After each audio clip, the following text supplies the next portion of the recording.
Hello everyone, welcome back to my channel. ಇವತ್ತು ಶುಕ್ರವಾರ. ಇವತ್ತು ಸಂಜೆಯಿಂದ ಈ ವ್ಲಾಗ್ನ ಸ್ಟಾರ್ಟ್ ಮಾಡ್ತಾ ಇದ್ದೀನಿ. ಎಲ್ಲರೂ ಹೇಗಿದ್ದೀರಾ? ಎಲ್ಲರೂ ಚೆನ್ನಾಗಿದ್ದೀರಾ? ನಾನಂತೂ ಸೂಪರ್ ಆಗಿದ್ದೀನಿ. ಗೌಡ್ರ ಮನೆಯಲ್ಲಿ ಭಾನುವಾರ, ಮಂಗಳವಾರ, ಶುಕ್ರವಾರ ನಾನ್ ವೆಜ್ ಬೇಕೇ ಬೇಕು ಅನಿಸುತ್ತೆ. ಬಟ್ ನಮ್ಮನೇಲಿ ಕಂಪಲ್ಸರಿ ಅಂತೇನಿರಲ್ಲ, ಯಾವಾಗ ತಿನ್ನಬೇಕು ಅನಿಸುತ್ತೋ ಅವತ್ತು ತಂದ್ಕೊತೀವಿ. ಸೊ ಇವತ್ತು ಮಟನ್ ತೊಗೊಂಡು ಬಂದಿದ್ದಾರೆ. ಮಟನಲ್ಲಿ ಏನಾದರೂ ಸ್ಪೆಷಲಾಗಿ ಮಾಡೋಣ ಒಂದು ಟೈಮ್ಗೆ. ಯಾವಾಗಲೂ ಮಟನ್ ಸಾಂಬಾರು, ಮಟನ್ ಚಾಪ್ಸ್ ಇವುಗಳೇ ಆಗಿರುತ್ತೆ, ಮಟನ್ ಪಲಾವ್ ಇದೇ ಆಗಿರುತ್ತೆ. ಸೊ ಇವತ್ತು ಸ್ವಲ್ಪ ಡಿಫ್ರೆಂಟಾಗಿ ಏನಾದರೂ ಮಟನ್ ಕರಿ ಮಾಡೋಣ ಅಂತ ಹೇಳಿ ಮಾಡ್ತಾಯಿದ್ದೀನಿ.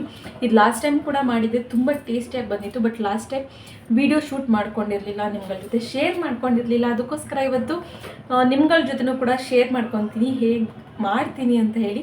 ಇದು ಇಡ್ಲಿ, ದೋಸೆ, ಚಪಾತಿ, ಪೂರಿ ಅನ್ನಕ್ಕೂ ಕೂಡ ಚೆನ್ನಾಗಿರುತ್ತೆ. ಬಟ್ ಈ ಪರೋಟ ಈ ಥರದಕ್ಕಂತೂ ಬೆಸ್ಟ್ ಕಾಂಬಿನೇಷನ್ ಅಂತ ಹೇಳ್ತೀನಿ. ಬೇಗನೂ ಆಗುತ್ತೆ ಮತ್ತು ಬ್ಯಾಚುಲರ್ಸ್ಗಳು ಕೂಡ ಆರಾಮಾಗಿ ಮಾಡ್ಕೊಂಡು ತಿನ್ಬೋದು. ಸೊ ಬನ್ನಿ ಈಗ ಹೇಗೆ ಮಾಡೋದು ಅಂತ ತೋರಿಸ್ಕೊಡ್ತೀನಿ.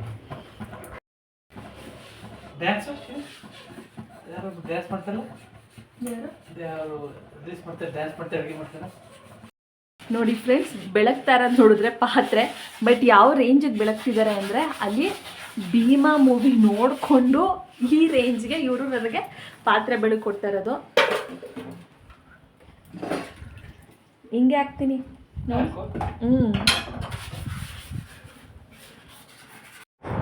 ನಮ್ಮ ಮನೆಯಲ್ಲಿ ನಾವಿಬ್ಬರು ಅಡುಗೆ ಮನೆಯೊಳಗೆ ಹೋದರೆ ಇದೇ ರೀತಿ ಆಡ್ಕೊತ ಟೈಮ್ ಪಾಸ್ ಅಂತೂ ತುಂಬ ಚೆನ್ನಾಗುತ್ತೆ. ಹಾಗೆ ಇಬ್ಬರು ಸೇರಿಕೊಂಡು ಅಡುಗೆ ಮಾಡಿದ್ರೆ ಅಡುಗೆನೂ ಕೂಡ ತುಂಬ ರುಚಿಯಾಗಿ ಬರುತ್ತೆ ಅನ್ನೋದು ನಮ್ಮಿಬ್ಬರ ಮನೋಭಾವಕ್ಕೆ. ನಿಮ್ಗಳ್ದು ಹೇಗೋ ನನಗೆ ಗೊತ್ತಿಲ್ಲ. ಸೊ ಬನ್ನಿ ಅಡುಗೆನ ಸ್ಟಾರ್ಟ್ ಮಾಡ್ಕೊಳ್ಳೋಣ. ಫಸ್ಟು ಇಲ್ಲಿ ಒಂದು ಪ್ಯಾನ್ಗೆ ಒಂದು ಸ್ವಲ್ಪ ಗೋಡಂಬಿ ಹಾಕ್ಕೊಂಡಿದ್ದೀನಿ. ಆ ಕಡೆ ಒಂದು ಕಡೆ ಹಾಲು ಕಾಯಿಗೆ ಇಟ್ಕೊಂಡಿದ್ದೀನಿ. ಈ ಕಡೆ ಮೊಟ್ಟೆ ಬೇಕು ಅಂದರು, ಸೊ ಮೊಟ್ಟೆನೂ ಕೂಡ ಬೇಯಿಸೋಕೆ ಇಟ್ಕೊಂಡಿದ್ದೀನಿ. ಹಾಗೆ ಜೊತೆಗೆ ಇದನ್ನು ಕೂಡ ಈಗ ನಾನು ಇದನ್ನೆಲ್ಲ ಮಾಡ್ಕೊತಾ ಇರೋದು ಡ್ರೈ ರೋಸ್ಟು. ಒಂದು ಪ್ಯಾನ್ಗೆ ಗೋಡಂಬಿ, ಒಂದು ಸ್ವಲ್ಪ ಅನಾನಸ್ ಮೊಗ್ಗು, ಒಂದು ಮರಾಠ ಹೂವು, ಒಂದು ಏಲಕ್ಕಿ ಇದನ್ನೆಲ್ಲ ಹಾಕ್ಕೊಂಡು ಚೆನ್ನಾಗಿ ಫ್ರೈ ಮಾಡ್ಕೊಂಡು, ಇದ್ರ ಜೊತೆಗೆ 1 ಇಂಚಿನಷ್ಟು ಚಕ್ಕೆ ಮತ್ತು ಒಂದು 3-4 ಲವಂಗ, ಒಂದು 4-5 ಒಣಮೆಣಸಿನ್ಕಾಯಿ. ಇದು ನಿಮ್ಮ ಖಾರನ ನೋಡಿಕೊಂಡು ಹಾಕ್ಕೊಳ್ಳಿ. ಮತ್ತು ಒಂದು ಸ್ವಲ್ಪ ಮೆಣಸು. ನಮ್ಮ ಮನೆಯಲ್ಲಿ ಸ್ವಲ್ಪ ಮೆಣಸನ್ನ ಇಷ್ಟಪಡ್ತಾರೆ, ಅದರಿಂದ ಖಾರ ನೋಡಿಕೊಂಡು ನಿಮಗೆ ನಿಮ್ಮ ರುಚಿಗೆ ತಕ್ಕಂತೆ ಮೆಣಸು ಮತ್ತು ಮೆಣಸಿನ್ಕಾಯಿನ ನೀವು ಆ್ಯಡ್ ಮಾಡ್ಕೊಬೋದು. ಇದೆಲ್ಲ ಡ್ರೈ ರೋಸ್ಟ್ ಮಾಡಿಕೊಂಡು ಒಂದು ಕಡೆ ಸ್ವಲ್ಪ ಪೌಡರ್ ಮಾಡಿಕೊಂಡು ಇಟ್ಕೊಳ್ಳಿ. ಈಗ ಒಂದು ಕುಕ್ಕರ್ಗೆ ನಾನಿಲ್ಲಿ ಒಂದು ಸ್ವಲ್ಪ ಎಣ್ಣೆ ಹಾಕ್ಕೊಂಡು ಉದ್ದಕ್ಕೆ ಹೆಚ್ಕೊಂಡಿರೋವಂಥ ಇಲ್ಲಿ ನಾನು ಒಂದು 3 ಈರುಳ್ಳಿನ ತೊಗೊಂಡಿದ್ದೀನಿ, ಮೀಡಿಯಮ್ ಸೈಜ್ದು. ಇದಕ್ಕೆ ಈರುಳ್ಳಿ ಇದ್ದರೆ ಚೆನ್ನಾಗಿರುತ್ತೆ ಇದು ಗ್ರೇವಿಗೆ. ಆದ್ದರಿಂದ ಈರುಳ್ಳಿ ಹಾಕಿ ಫ್ರೈ ಮಾಡಿ, ಈರುಳ್ಳಿ ಸ್ವಲ್ಪ ಲೈಟಾಗಿ ಫ್ರೈ ಆಗ್ತಿದ್ದಾಗೇ ತೊಳೆದು ಇಟ್ಕೊಂಡಿರೋವಂಥ ಮಟನು. ನಾನಿಲ್ಲಿ ಅರ್ಧ kg ಮಟನ್ನ ತೊಗೊಂಡಿದ್ದೀನಿ. ನಾನಿಲ್ಲಿ ತೋರಿಸ್ತಾ ಇರೋ ಕ್ವಾಂಟಿಟಿಗೆ ಬಂದು ಕೂಡ ನಿಮಗೆ ಅರ್ಧ kgಗೆ. ನೀವೇನಾದರೂ ಹೆಚ್ಚಿಗೆ ಮಾಡ್ತೀನಿ ಅಂದರೆ ಅದ್ರ ಡಬಲ್ನ ಮಾಡ್ಕೊಬೋದು ಅಷ್ಟೇ. ಮಟನ್ಗೆ ಸ್ವಲ್ಪ ಉಪ್ಪು ಮತ್ತು ಅರಿಶಿನ ಹಾಕಿ ಚೆನ್ನಾಗಿ ಫ್ರೈ ಮಾಡಿ. ಇದೆಲ್ರಿಗೂ ಗೊತ್ತು, ಎಲ್ಲರೂ ಹೀಗೇ ಮಾಡೋದು ಅಂತ ಅನ್ಕೊತಾ ಇದ್ದೀನಿ ನಾನು ಕೂಡ. ಮಟನ್ ಎಲ್ಲ ಚೆನ್ನಾಗಿ ಫ್ರೈ ಆದಮೇಲೆ ನಾವು ಮಸಾಲೆನ ಪುಡಿ ಮಾಡ್ಕೊಂಡಿದ್ವಿ ಅಲ್ವಾ, ಆ ಪುಡಿಗೆ ಈಗ ಟೊಮೆಟೊ, ನಾನಿಲ್ಲಿ 3 ಟೊಮೆಟೊನ ಸೇರಿಸ್ಕೊತಾ ಇದ್ದೀನಿ.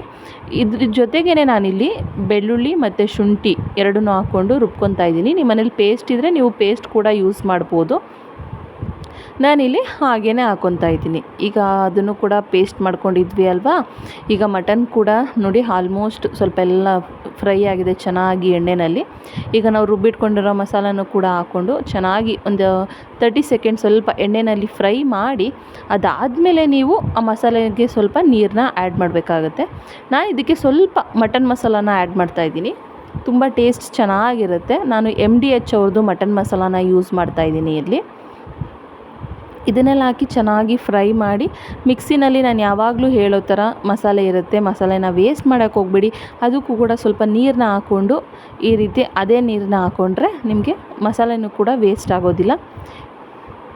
ನಿಮ್ಮ ಮನೆಗೆ ಗ್ರೇವಿ ಯಾವ ಕನ್ಸಿಸ್ಟೆನ್ಸಿನಲ್ಲಿ ಬೇಕು ಅದನ್ನು ನೋಡಿಕೊಂಡು ನೀರನ್ನ ಹಾಕ್ಕೊಳ್ಳಿ. ನಾನಿಲ್ಲಿ ಇಷ್ಟು ನೀರನ್ನ, ಒಂದು ಲೋಟದಷ್ಟು ನೀರನ್ನ ಹಾಕ್ಕೊಂಡಿದ್ದೀನಿ ಅಂತಲೇ ಅನ್ಬೋದು. ಕೊನೆಯಲ್ಲಿ ಸ್ವಲ್ಪ ಕಸ್ತೂರಿ ಮೇಥಿನ ಕ್ರಷ್ ಮಾಡಿ ಹಾಕ್ಕೊತಾ ಇದ್ದೀನಿ. ಇದಕ್ಕೆ ಕಸ್ತೂರಿ ಮೇಥಿ ಹಾಕಿದ್ರೇ ರುಚಿ ಚೆನ್ನಾಗಿರುತ್ತೆ. ಇಲ್ಲ ಅಂದರೆ ನೀವು ಮೆಂತ್ಯ ಸೊಪ್ಪನ್ನು ಕೂಡ ಹಾಕ್ಕೊಬೋದು. ಹಾಕಿ ನಾನಿಲ್ಲಿ 2 ವಿಷಲ್ನ ಬರೆಸ್ತಾ ಇದ್ದೀನಿ. 2 ವಿಷಲ್ ಸಾಕಾಗುತ್ತೆ ಬೇಯುತ್ತೆ ಅಂತ ಹೇಳಿ. 2 ವಿಷಲ್ ಬಂದರೆ ಸಾಕಾಗುತ್ತೆ. ನೋಡಿ ಬೆಂದಿದೆ. ಎಷ್ಟು ಚೆನ್ನಾಗಿದೆ ಅಂತಂದರೆ ಕಲರು ಮತ್ತು ಗ್ರೇವಿ ತಿಕ್ನೆಸ್ಸು ಎಲ್ಲ ಪರ್ಫೆಕ್ಟ್ ಅಂದರೆ ಪರ್ಫೆಕ್ಟಾಗಿ ಬಂದಿದೆ. ನಾನು ಹೇಳಿರೋ ಹದದಲ್ಲಿ ಹಾಕ್ಕೊಂಡ್ರೆ ತುಂಬ ಟೇಸ್ಟಿಯಾಗಿರುತ್ತೆ. ನನ್ನ ಹಸ್ಬೆಂಡ್ ಅದೇ ಹೇಳ್ತಿದ್ರು, ಲಾಸ್ಟ್ ಟೈಮ್ ಮಾಡಿದ್ದಕ್ಕಿಂತನೂ ಕೂಡ ಈ ಟೈಮು ತುಂಬ ಚೆನ್ನಾಗಿ ಬಂದಿದೆ ಅಂತ ಹೇಳಿ. ನೀವು ಕೂಡ ಒಂದು ಸತಿ ಇದನ್ನು ಟ್ರೈ ಮಾಡಿ. ನಾನಿವತ್ತು ಇದ್ರ ಜೊತೆಗೆ ಅಂತ ಹೇಳಿ ಅಕ್ಕಿ ರೊಟ್ಟಿನ ಮಾಡ್ಕೊತಾ ಇದ್ದೀನಿ ಕಾಂಬಿನೇಷನ್ಗೆ. ಚಪಾತಿನೂ ಚೆನ್ನಾಗಿರುತ್ತೆ, ಬಟ್ ನನಗೆ ಸ್ವಲ್ಪ ಅಕ್ಕಿ ರೊಟ್ಟಿ ನಮ್ಮ ಮನೇಲಿ ನಾವೆಲ್ಲ ತುಂಬ ಜಾಸ್ತಿ ಇಷ್ಟಪಡ್ತೀವಿ. ಆದ್ದರಿಂದ ಅಕ್ಕಿ ರೊಟ್ಟಿ ಮಾಡ್ಕೊತಾ ಇದ್ದೀನಿ. ಜಸ್ಟ್ ಸಿಂಪಲ್ ಎಲ್ಲರೂ ಹೇಗೆ ಮಾಡ್ತಾರೋ ಅದೇ ರೀತಿ ಸ್ವಲ್ಪ ಬಿಸಿನೀರಿಗೆ ಉಪ್ಪು ಮತ್ತು ಅಕ್ಕಿ ಹಿಟ್ಟು ಹಾಕಿ ಮಿಕ್ಸ್ ಮಾಡಿಕೊಂಡು ತಟ್ಟಿದ್ರೆ ಆಗೋಗುತ್ತೆ. ಅಕ್ಕಿ ರೊಟ್ಟಿಗೂ ಮಟನ್ ಕರಿಗೂ ನಿಜವಾಗ್ಲೂ ತುಂಬ ಚೆನ್ನಾಗಿತ್ತು. ಗೀ ರೈಸ್ಗೂ ಅಷ್ಟೇ ತುಂಬ ಚೆನ್ನಾಗಿರುತ್ತೆ. ನಾನು ಹಾಗೂ ನಮ್ಮ ಮನೆಯವ್ರಿಗೆ ಹಾಕ್ಕೊಟ್ಟಾಗ ಅದನ್ನೇ ಕೇಳ್ತಾಯಿದ್ದೆ ಹೇಗಿದೆ ಅಂತ ಹೇಳಿ. ನನ್ನ ಮಗನೂ ಅಷ್ಟೇ, ಅವನು ಅಮ್ಮ ತುಂಬ ಚೆನ್ನಾಗಿದೆ ಅಮ್ಮ ಹೇಳಿದ್ದು, ನೆಕ್ಸ್ಟ್ ಟೈಮು ಇದೇ ಥರ ಮಾಡಿ ಅಂತ ಹೇಳ್ತಾ ಇದ್ದ. ಚೆನ್ನಾಗಿದೆ, ಟೇಸ್ಟಿ, ಯಮ್ಮಿ, ಸೂಪರ್.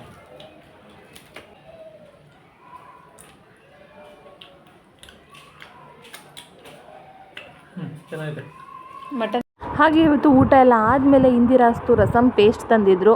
ಮಾಡು ಸ್ವಲ್ಪ ಕುಡಿಯೋಣ, ಮಟನ್ ಅಲ್ವಾ ಡೈಜೆಷನ್ ಚೆನ್ನಾಗಾಗುತ್ತೆ ಅಂತ ಹೇಳಿ. ನಾನು ಕೂಡ ಇದನ್ನು ಒಂದು ಸತಿ ಎಲ್ಲೋ ಇದೇ ರೀತಿ ಎಕ್ಸಿಬಿಷನಲ್ಲಿ ಹೋದಾಗ ಟ್ರೈ ಮಾಡಿದ್ದೆ, ಅಲ್ಲಿ ತುಂಬ ಚೆನ್ನಾಗಿತ್ತು, ಅದಕ್ಕೆ ತೊಗೊಂಡು ಬಂದಿದ್ದರು. ಇದು ಬಂದು ನೋ ಗಾರ್ಲಿಕ್ ಮತ್ತು ಹೌದು ನೋ ಗಾರ್ಲಿಕ್ ರಸಮ್. ಇದು ಟೇಸ್ಟ್ ವೈಸ್ ಚೆನ್ನಾಗಿತ್ತು.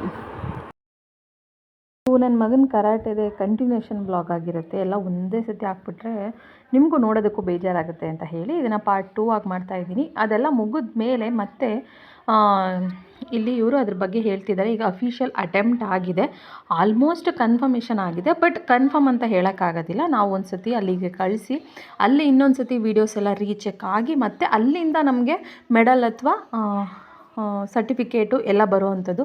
ಯಾಕೆ ತಿಳಿಸ್ತಾ ಇದ್ದೀನಿ ಅಂತಂದರೆ ತುಂಬ ಜನಕ್ಕೆ ಈ ವರ್ಲ್ಡ್ ರೆಕಾರ್ಡ್ ಇದ್ರ ಬಗ್ಗೆ ಎಲ್ಲ ಗೊತ್ತಿಲ್ಲ. ತಿಳ್ಕೊಳ್ಳೋರು ತಿಳ್ಕೊಳ್ಳಿ ಅಂತ ಹೇಳಿ ತಿಳಿಸ್ತಾ ಇದ್ದೀನಿ. ಯಾಕಂದರೆ ವರ್ಲ್ಡ್ ರೆಕಾರ್ಡ್ ಅಂತಂದರೆ ತುಂಬ ಈಸಿ ಅಂತ ಅಲ್ಲ. ಯಾಕಂದರೆ ಅದು ವಿಡಿಯೋ ಮಾಡಿ ಅವರಲ್ಲಿ ಕಳಿಸಿ ಅವರಲ್ಲಿ ಅದನ್ನು ಮತ್ತೆ ಇನ್ನೊಂದು ಸತಿ ಚೆಕ್ ಮಾಡಿ, ಇಲ್ಲೋ ಜಡ್ಜಸ್ಗಳು ಬಂದಿರ್ತಾರೆ, ಬಟ್ ಆದರೂ ಅಲ್ಲೂ ಒಂದು ಸತಿ ರೀಚೆಕ್ ಮಾಡಿ ಅಲ್ಲಿಂದ ನಮಗೆ ನೆಕ್ಸ್ಟ್ ಮೆಡಲ್ ಬರೋದು.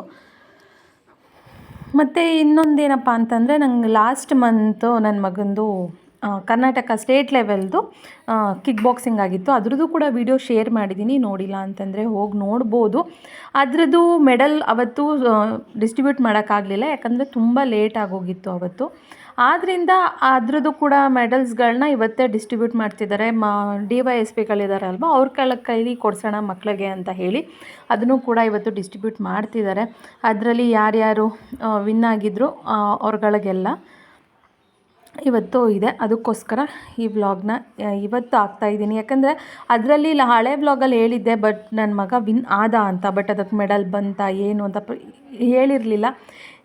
ಯಾಕಂದರೆ ಮೆಡಲ್ ಬಂದ ಮೇಲೆ ಹೇಳೋಣ ಅಂತ ಹೇಳಿ. ಅವತ್ತು ಕಿಕ್ ಬಾಕ್ಸಿಂಗ್ ಕಾಂಪಿಟೇಷನಲ್ಲಿ ನಮ್ಮ ಕರಾಟೆ ಕ್ಲಾಸ್ನಲ್ಲಿ ತುಂಬ ಜನ ಮಕ್ಕಳು ವಿನ್ ಆಗಿದ್ದರು. ಅವ್ರಗಳಿಗೆಲ್ಲ ಇವತ್ತು ಪ್ರೈಸ್ನ ಡಿಸ್ಟ್ರಿಬ್ಯೂಟ್ ಮಾಡ್ತಿದ್ದಾರೆ. ಮತ್ತು ಇನ್ನೊಂದು ಏನಪ್ಪ ಅಂತಂದರೆ ಅವತ್ತು ತುಂಬ ಕಡೆಯಿಂದ ಬಂದಿದ್ದರು, ಮಂಗಳೂರು, ಬೆಂಗಳೂರು, ಮೈಸೂರು, ಮತ್ತು ಮೈಸೂರಲ್ಲಿ ತುಂಬ ಕ್ಲಾಸಸ್ಗಳು ಪಾರ್ಟಿಸಿಪೇಟ್ ಮಾಡಿದರು. ಬಟ್ ಇನ್ನೊಂದು ಹೆಮ್ಮೆ ಮತ್ತು ಖುಷಿ ವಿಷಯ ಏನಪ್ಪ ಅಂತಂದರೆ ಬೆಂಗಳೂರವ್ರಿಗೆ ಫಸ್ಟ್ ಪ್ಲೇಸ್ ಸಿಕ್ತು. ಯಾಕಂದರೆ ಅವರ ಕ್ಲಾಸ್ನಲ್ಲಿ ತುಂಬ ಜನ ಮೆಡಲ್ಸ್ ತೊಗೊಂಡಿದ್ದು, ಅಂದರೆ ವಿನ್ ಆಗಿದ್ದು. ನೆಕ್ಸ್ಟ್ ರನ್ನರ್ ಅಪ್ ಬಂದು ನಮಗೆ ಸಿಕ್ತು. ಅದೊಂದು ತುಂಬ ಖುಷಿ ಆಗ್ತಿದೆ. ಯಾಕಂದರೆ ಅವ್ರದ್ದು ಬಿಟ್ಟರೆ ನೆಕ್ಸ್ಟ್ ನಮ್ಮ ಕರಾಟೆ ಕ್ಲಾಸ್ನಲ್ಲಿ ತುಂಬ ಮಕ್ಕಳುಗಳಿಗೆ ವಿನ್ ಆಗಿದ್ದು. ಆದ್ದರಿಂದ ಮಯೂರ್ ಶೂಸು ಸ್ಲಿಪ್ಪರ್ ಹಾಕ್ಬಾರ್ದು ಬೈಲ್ ಕಟ್ಟಿದ ಮೇಲೆ.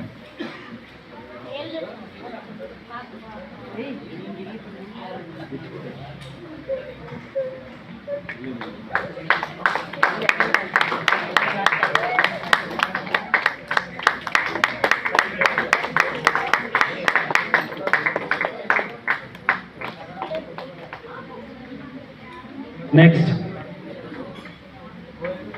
ಮುಗಿತಾ?